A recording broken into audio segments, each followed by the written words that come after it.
ವಿಕಸಿತ ಭಾರತ ವಿಕಸಿತ ಮಣಿಪುರ ಪರಿಕಲ್ಪನೆಯೊಂದಿಗೆ ಇಂಫಾಲ್ನ ಕಾಂಗ್ಲಾದಲ್ಲಿ 1,200 ಕೋಟಿ ರೂಪಾಯಿ ಮೌಲ್ಯದ ವಿವಿಧ ಅಭಿವೃದ್ಧಿ ಯೋಜನೆಗಳಿಗೆ ಪ್ರಧಾನಿ ನರೇಂದ್ರ ಮೋದಿ ಚಾಲನೆ ನೀಡಿದರು.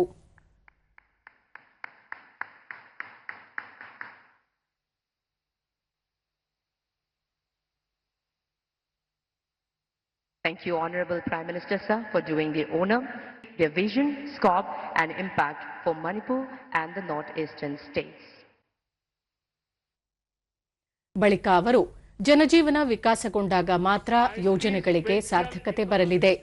ಕೇಂದ್ರ ಸರ್ಕಾರ ಜಿಎಸ್ಟಿ ದರ ಮತ್ತು ಸ್ತರದಲ್ಲಿ ಬದಲಾವಣೆ ತಂದಿದ್ದು ಮಧ್ಯಮ ವರ್ಗದ ಜನರ ಜೀವನ ಪ್ರಗತಿ ಕಾಣಲು ಸಹಕಾರಿಯಾಗಲಿದೆ. 2014ರಲ್ಲಿ 1%ಕ್ಕಿಂತ ಕಡಿಮೆ ಅಭಿವೃದ್ಧಿ ಕಂಡಿದ್ದ ಮಣಿಪುರ 11 ವರ್ಷದಲ್ಲಿ ಪ್ರಗತಿಯಲ್ಲಿ ಮುನ್ನಡೆ ಸಾಧಿಸಿದೆ. ಗಡಿ ಭಾಗದಲ್ಲಿರುವ ನೇಪಾಳದೊಂದಿಗೆ ಭಾರತ ಸ್ನೇಹಪೂರ್ವಕ ಸಂಬಂಧ ಹೊಂದಿದೆ ಎಂದರು. अब ये बिल्डिंग भी तैयार है.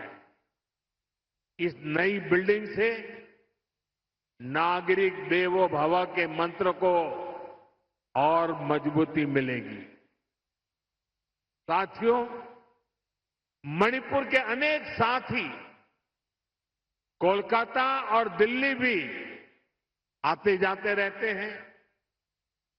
वहां भी कम कीमत में ठहरने की व्यवस्था हो, इसके लिए दोनों शहरों में मणिपुर भवन बनाया गया है. करती हुई और ಇದಕ್ಕೂ ಮುನ್ನ ಪ್ರಧಾನಿ ಇಂಫಾಲ್ನಲ್ಲಿ ಸ್ಥಳೀಯರೊಂದಿಗೆ ಸಂವಾದ ನಡೆಸಿದರು. ಮಹಿಳೆಯರು ಸೇರಿದಂತೆ ಸ್ಥಳೀಯರು ಪ್ರಧಾನಿಯೊಂದಿಗೆ ಸಂವಾದ ನಡೆಸಿ ತಮ್ಮ ಸಮಸ್ಯೆ, ಅಹವಾಲು, ಕಾಳಜಿ ಮತ್ತು ಭಾವನೆಗಳನ್ನು ಸಲ್ಲಿಸಿದ್ದು ಭಾವನಾತ್ಮಕ ಸಂದರ್ಭವಾಗಿತ್ತು. देख सकते हैं कि प्रधानमंत्री उनसे मुखातिब हुए, उनसे संवाद कर रहे हैं.